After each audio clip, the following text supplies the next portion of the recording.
buenas noches. Soy Gerardo Viloria, quien le da la bienvenida a su programa En Voz Alta.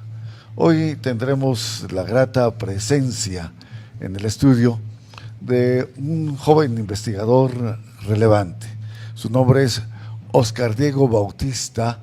Él es doctor por la Universidad Complutense de Madrid, maestro por la Universidad Internacional de Andalucía y licenciado en Ciencias Políticas y Administración Pública por la UNAM.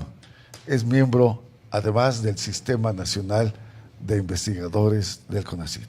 Más tarde continuaré leyendo su semblanza porque es muy amplia, y a mi querido amigo, el doctor Óscar Diego Bautista, me complace darle la bienvenida a esta noche a este programa En Voz Alta. Óscar Diego, bienvenido. Gracias, Gerardo, por la invitación. Como siempre, tengo el privilegio de estar acompañado esta noche por mis muy queridos amigos, el ingeniero Rodolfo Camposeco Torres, a quien permanentemente lo refiero como el genio en la computación e informática. Muy buenas noches, mi querido Rodolfo. Buenas noches, Gerardo. Bienvenido, Óscar. Gracias. Y de igual manera, tengo el privilegio de estar acompañado esta noche por mi muy querido amigo y hermano, el maestro Ernesto Rodríguez González, quien es profesor emérito de la Facultad de Derecho, con 42 años tan solo ininterrumpidos como catedrático. Muy buenas noches, queridísimo Ernesto. Mi querido hermano, buenas noches. Y insisto más, En Voz Alta es muy importante por la diversidad de temas y que ahora es un tema muy interesante que tú nos vas a indicar. Gracias. Muchas gracias, buenas noches. Efectivamente, esta noche tenemos la posibilidad de tratar en la mesa un tema álgido, un tema que es como la columna vertebral de cualquier sistema político, la ética pública.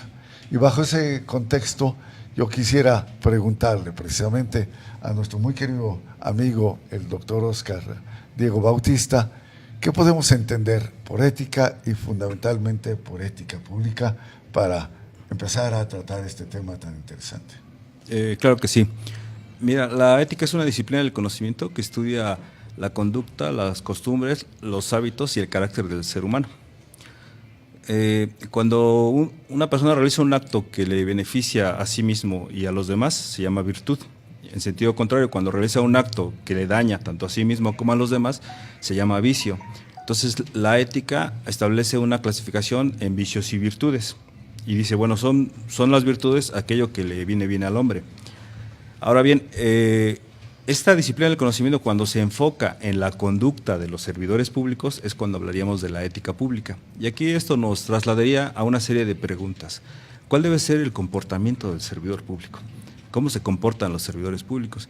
Y esto es importante porque, bueno, dado los escándalos que están pasando en nuestro sistema político mexicano, bueno, había que preguntarse si estos representantes públicos saben cuál debe ser un perfil idóneo de que debe poseer un servidor público. Entonces, la ética pública más o menos se enfoca en eso, ¿no? En el perfil idóneo que deben poseer los servidores públicos. Eso es. Ahora que se mencionas esto, que si saben nuestros servidores públicos si su conducta es adecuada, en lo particular, bueno, por la percepción que se tiene, el gran colectivo social considera que no, sino que al contrario utilizan los cargos públicos para no servir, sino servirse ellos. Hay una cosa muy interesante que incluso creo que motiva a meterse a estos temas de la ética pública. En México hay un 30% de alcaldes, por ejemplo, que son analfabetos, que no tienen formación. Entonces carecen de una formación idónea para el cargo público. Luego, aparte, hay algo que todavía desafortunadamente predomina en nuestro país, que es lo que en la literatura inglesa se conoce como el spoil system, que es el sistema de botín. Esta expresión viene incluso desde la época de del pirataje, ¿no? Los piratas abordaban a un barco, quitaban el botín y se lo repartían. Esa forma de actuar se trasladó a la política y se denominó así. En 1860, por ahí, no recuerdo exactamente el año, mediante un decreto se eliminó el spoil system del sistema inglés. En 1883 ya en los Estados Unidos también quitaron el spoil system de la forma de hacer política, porque lo que se hacía era precisamente ver a la política como un sistema de botín y los que llegaban ahí se repartían el botín. Desafortunadamente, pues esa forma de operar en política todavía sigue existiendo en nuestro país. Entonces, ¿qué pasa? Que bajo este modelo de reparto político, pues llegan a los cargos públicos individuos que carecen de un perfil ético idóneo para el cargo público, lo cual es grave porque ya desde las antiguas civilizaciones, ¿sí?, desde antes de Cristo, siglos antes de Cristo, tanto en India, China, Persia, Grecia, Roma, ya existía preocupación por la formación de valores en los servidores públicos. De ahí que precisamente Aristóteles, un sabio griego, fue el primero en sistematizar el conocimiento de la ética, señalando que que todo político antes de ingresar al cargo público tiene que pasar por este filtro de la ética para poseer valores y poder saber comportarse ante su comunidad política. Eso es. Mi querido Rodolfo. En relación a lo que comentaba Óscar de lo que estamos viendo actualmente, ¿qué puedes opinar sobre el uso que se le da a los famosos programas sociales? Que en la mayor parte de los funcionarios en turno lo utilizan para llevar agua a su molino, diría la comunidad. Sí, bueno, sin duda no es algo bueno, no es algo positivo. A ver, ¿para qué sirven los gobiernos? Había que preguntarlo, ¿no? ¿Cuándo nacen los gobiernos? ¿Cómo nacen y cuál es su naturaleza? Bueno, los gobiernos sirven para representar a la comunidad política y el gobernante está precisamente para satisfacer todos aquellos elementos que requiere la comunidad política. ¿Qué elementos requiere la comunidad política? Bueno, pues hay elementos básicos que incluso tienen que ver con la naturaleza humana, como alimentación, comida, calzado, educación, salud, vivienda, ¿no? Entonces los gobiernos tienen que preocuparse por dar esos elementos a la ciudadanía. Pero no solo eso, hay otros elementos que son de otro nivel, como la justicia, que ya tiene que ver con algo más abstracto, la libertad del ser humano, la libertad del ciudadano. Tienen que formar, decía Aristóteles, formar ciudadanos virtuosos, buenos hombres. Entonces, la función de los gobernantes es eso, servir a la ciudadanía. Pero precisamente, y aquí vendría la ética, cuando hay una formación idónea, hay lo que se conoce como el espíritu de servicio, o el bien interno, o el alma del servidor público. Pero cuando se carece de esa alma del servidor público, cuando se ha pervertido o no existe o se va deshaciendo ese espíritu de servicio, entonces surge la usurpación del cargo. En la usurpación del cargo, bueno, pues la gente hace ya este tipo de prácticas en donde utiliza los recursos públicos para fines privados, hay una desviación de recursos y si se utilizan las instituciones del Estado para los partidos políticos, ¿no? o para ciertos grupos de interés. Entonces, pues no es sano que con los recursos del ciudadano pues estén pagando programas que a su vez van a beneficiar a un pequeño grupo de personas, ¿no? Eso es. Aquí hay una frase que tienes en tu libro que me pareció muy interesante. Obviamente dice, lo más aborrecible es que se gobierne olvidando el bienestar de la gente, refirió Confucio. Quiero mencionarle a nuestro teleauditorio que el doctor es autor, entre otros muchas obras, de la ética pública frente a corrupción. Coordinó la obra también Democracia Ética, la propuesta para las democracias corruptas. En 2015 publica La ética para la ciudadanía. En 2011 publicó La ética en la política y la gestión pública. En 2010 coordinó la obra Ética y Servicio Público en Madrid, España. En 2009 publicó Ética para corruptos, una forma de prevenir la corrupción en los gobiernos y administraciones públicas. Esto también realizado y fundamentalmente en su publicación por el IAP. Ese es tan solo un enunciado de las diversas publicaciones que ha realizado nuestro hoy invitado Óscar Diego Bautista. ¿Quisiera referir a algo? Desde luego que sí, querido Gerardo. En primer lugar, con todo respeto, con toda sinceridad, felicito a Óscar Diego Bautista, porque el conocimiento y más que nada la investigación que ha realizado a través de muchos años y fijarse en un aspecto muy importante que es la ética del servidor público. Y es tan importante porque es de lo que prevalece actualmente en el país, esta corrupción increíble, y precisamente es por eso de la falta de ética. Aunque la propia Constitución ya tiene cómo debe establecerse la economía del país a través de su artículo 25 constitucional, y lo más importante es que el Ejecutivo, como representante del país, de México, es el que lleva la conducción de la economía, y es lo que tú estás manejando muy bien.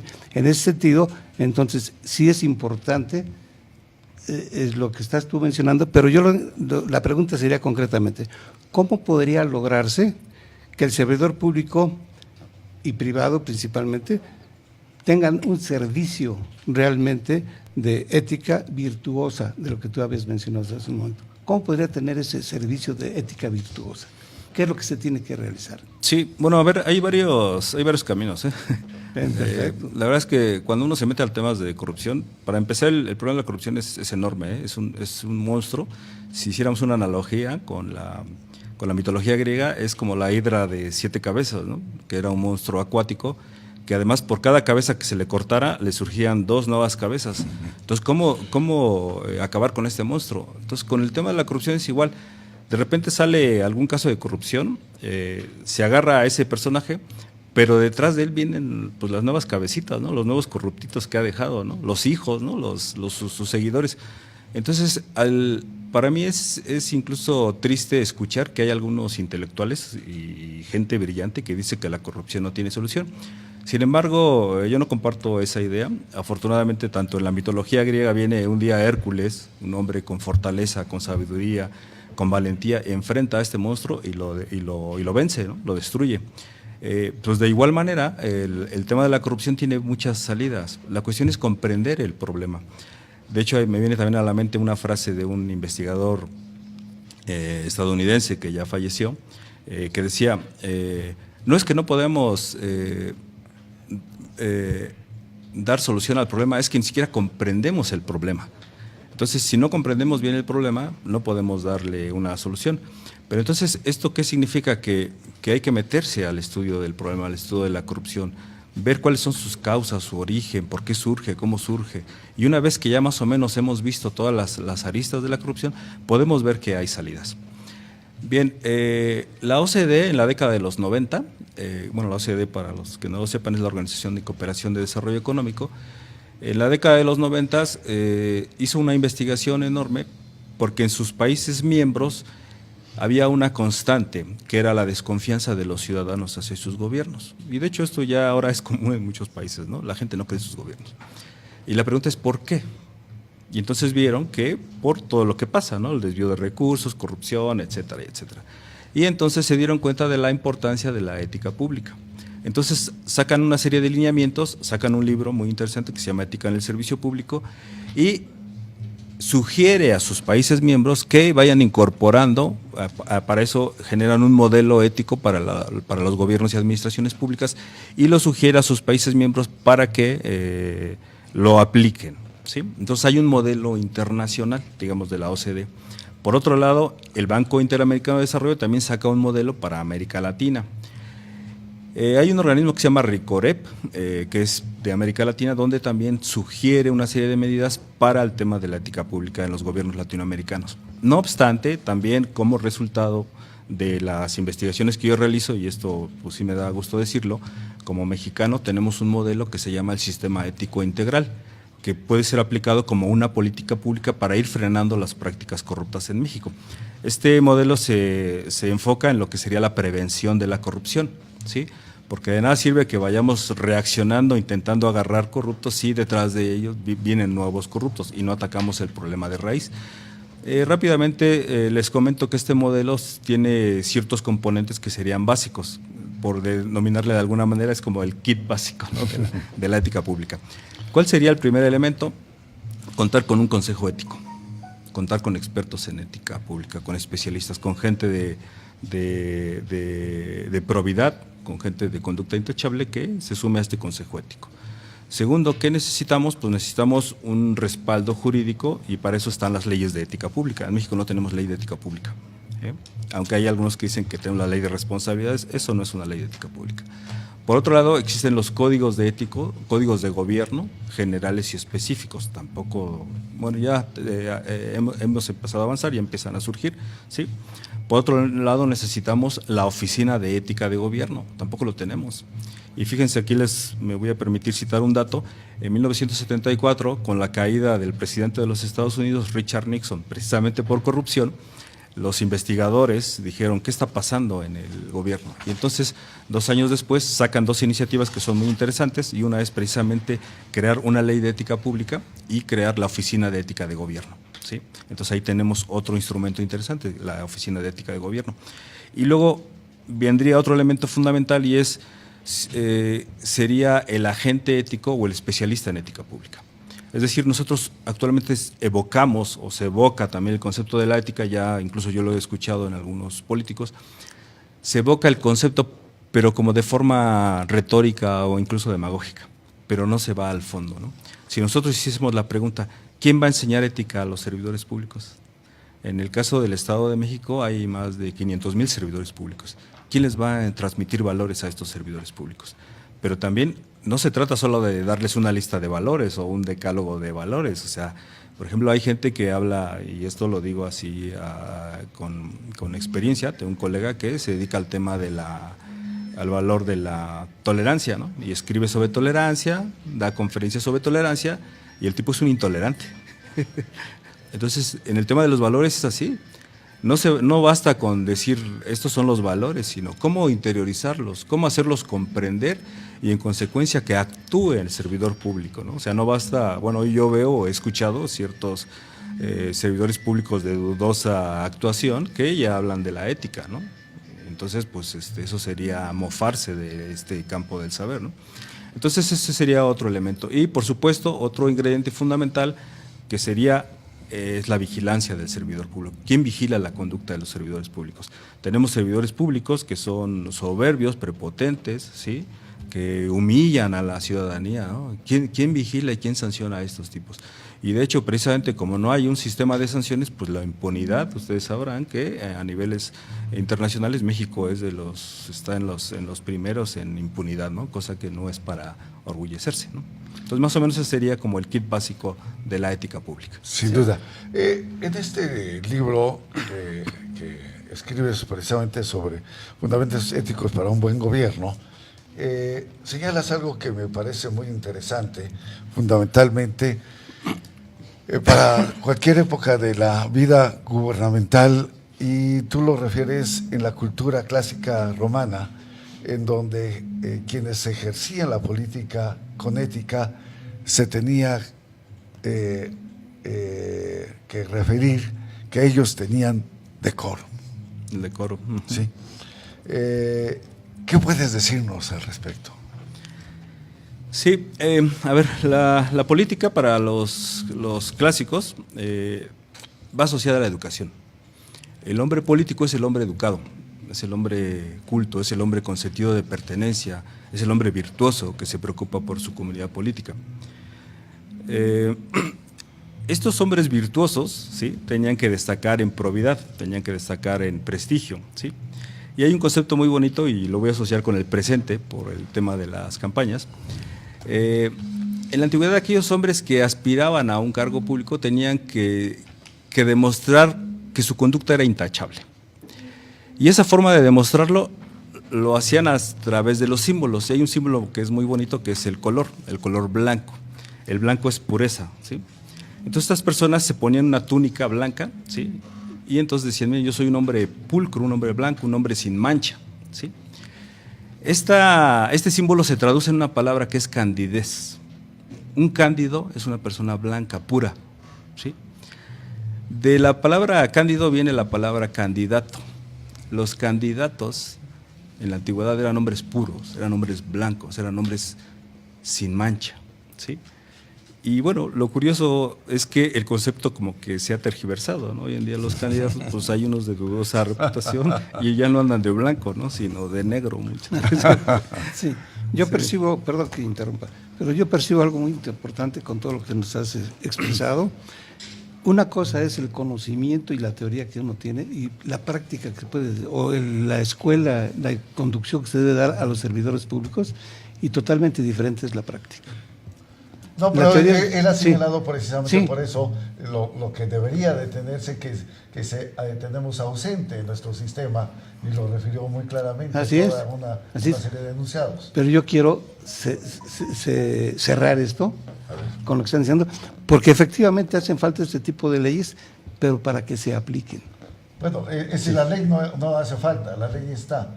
Claro, hay dos argumentos jurídicos que mencionan que no hay. Que no lo existen, pero en la gran mayoría tenemos, y tú mejor que nadie Sí. sabe, que tenemos un ordenamiento jurídico amplísimo, pero que no se cumple. No se aplica. No se aplica. Y tú, además, como abogado litigante, has sido permanentemente objeto de esta falta de aplicación adecuada de una norma jurídica por una interpretación inadecuada o bien tendenciosa, inclusive por falta de ética de los propios jueces. ¿No es así? Totalmente de acuerdo.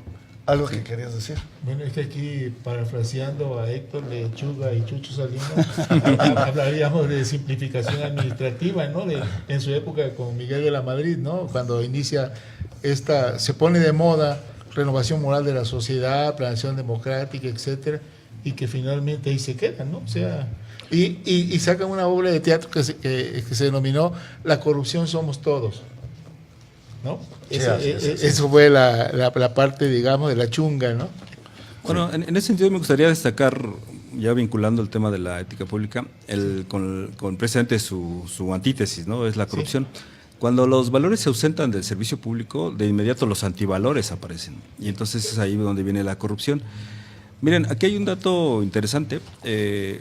Obviamente para comprender la corrupción uno tiene que ir a la historia de México, ¿no? ¿Cuándo surge la corrupción en México? Y bueno, pues yo la vez que la encuentro con la conquista española. De hecho, esto fue en 1521. Dentro de 3 años vamos a cumplir 5 siglos de corrupción en México. Y en 5 siglos de corrupción, pues la corrupción se ha desarrollado, ha anidado, se ha multiplicado, se ha sofisticado, incluso las nuevas tecnologías se han incorporado en el problema de la corrupción. Entonces el problema nos desborda, es grande. De hecho, hoy en día, o últimamente, vemos casos inauditos, casos que antes eran inverosímiles, ¿no? Hoy incluso las universidades públicas están embarradas de corrupción, y eso pues es grave, eso ya es el colmo, ¿no? Entonces, el mar de corrupción que está en el ámbito público es terrible. Entonces, creo yo que sí es importante fortalecer el tema de la ética pública, porque es como el dique que pondría, por un lado, una contención a este mar de corrupción, ¿no? Eso es. Tú refieres en este libro extraordinario, en este documento extraordinario, el retorno de la confianza en las instituciones públicas. Claro, la confianza es un valor de la ética. Y como yo les decía ya, desde la década de los 90 que sonaron las alarmas en el ámbito internacional, porque la gente, los ciudadanos no creen en sus gobiernos. Y eso es grave, ¿no? Ahí, hay una frase de Cicerón que decía que precisamente un buen gobernante tiene que tener la confianza de su ciudadanía, ¿no? Y eso me parece que hay que rescatarlo y hay que fortalecer ese valor. Sí, sin duda. Ahora bien, el servicio a la ciudadanía tú lo refieres muy puntualmente, y también, es decir, se debe tener, y aquí señalabas en los enunciados, el que como sociedad debemos tener los mecanismos necesarios para evitar que se nos engañe, que se nos mienta y que se tenga una sanción a quienes así lo hagan como servidores públicos. En los países orientales, fundamentalmente, la corrupción se castiga con la muerte. ¿Tú qué opinas? Bueno, eso es grave, es un tema interesante. Miren, cuando uno de los primeros códigos de gobierno que se conoce en la historia de la humanidad es el código de Hammurabi. ¿Sí? Y cuando uno lee el código, pues es para nuestra época, sobre todo en el ámbito de los derechos humanos, pues es muy fuerte, ¿no? Porque dice, si una persona promete algo, un gobernante promete algo y no cumple, pena de muerte. Si una persona va a un cargo público, le das recursos y se roba una parte, pena de muerte. Si una persona dice que va a hacer algo y no lo hace, pena de muerte. Entonces, cuando uno ve todo eso, dice, bueno, pues eso en nuestra época, imagínense, habría una matanza terrible, ¿no? Creo que nos quedaríamos sin políticos o servidores públicos. Sin servidores públicos sería. Creo que los tiempos han cambiado, ¿no? Digo, obviamente si uno promueve valores éticos, pues no puede asumir una posición así, ¿no? O sea, ¿quiénes somos para, bueno, al menos desde mi punto de vista, como para quitar la vida a otra persona, ¿no? Yo soy más flexible, yo creo que uno puede con educación, con valores, cuando uno se lo toma en serio, sí puede transformar a la gente. Miren, como resultado de estas investigaciones, en el centro de investigación donde estoy, nos recibimos invitaciones para dar cursos de ética a servidores públicos. Y es interesante ver cómo después de varias sesiones de trabajar con la gente cambia. Y de hecho la gente dice, es que yo no sabía que esto era el servicio público. Me acuerdo de una frase de una persona que me dijo, a mí me enseñaron que la política es la lucha por el poder a como dé lugar y una vez que llegas al poder, mantenerte en él a como dé lugar. O sea, eso no es la política. Desde luego que no. La política es una disciplina del conocimiento que se crea para ayudar a los ciudadanos, a los estados, ¿no? ¿Sí? Entonces el poder es para beneficio de la gente, no para beneficiarse de la gente. Entonces hay gente que va, ya en la medida que uno les va sensibilizando, va definiendo, dando caso, resolviendo dudas, la gente cambia, ¿eh? Pero entonces aquí llegamos a un tema, y esto también lo dicen los clásicos, que hay mucha ignorancia del tema. Entonces la ignorancia es un poco también la explicación de por qué algunos representantes públicos hacen lo que hacen. Sí. Tú nos traías, nos referías fuera de cuadro, que traías algunos documentos para nuestro teleauditorio. ¿Pudieras decir al respecto sobre ello? Sí, claro que sí. De hecho, bueno, me gustaría retomar ahora que leías un poco lo del currículum, sí. Me gustaría señalar que todas las obras que, bueno, yo produzco y que soy parte de la Universidad Autónoma del Estado de México, todos lo subimos en red, todo es para compartirlo, o sea, uno trabaja para la ciudadanía, que bueno, esa es mi filosofía. Bueno, además, aunque no seas servidor público, lo ejerces con una gran ética, el servicio académico. Sí, bueno, digo, yo estudié administración pública y bueno, algunos años atrás fui servidor público y pues vi muchas cosas que faltaban en el servicio público. Y bueno, creo que eso me ha permitido también comprender la importancia del servicio público. Bueno, traigo aquí una colección, permíteme anunciar una colección que se llama Cuadernos para prevenir y controlar la corrupción. En un primer momento son 6 números, bueno, traigo aquí un juego para si el auditorio se interesa tener algún ejemplar, son de forma gratuita. Y también quisiera decirles que los archivos de estos materiales se encuentran en el siguiente link, es www.contraloría-del-poder-legislativo.gov.mx, así todo junto.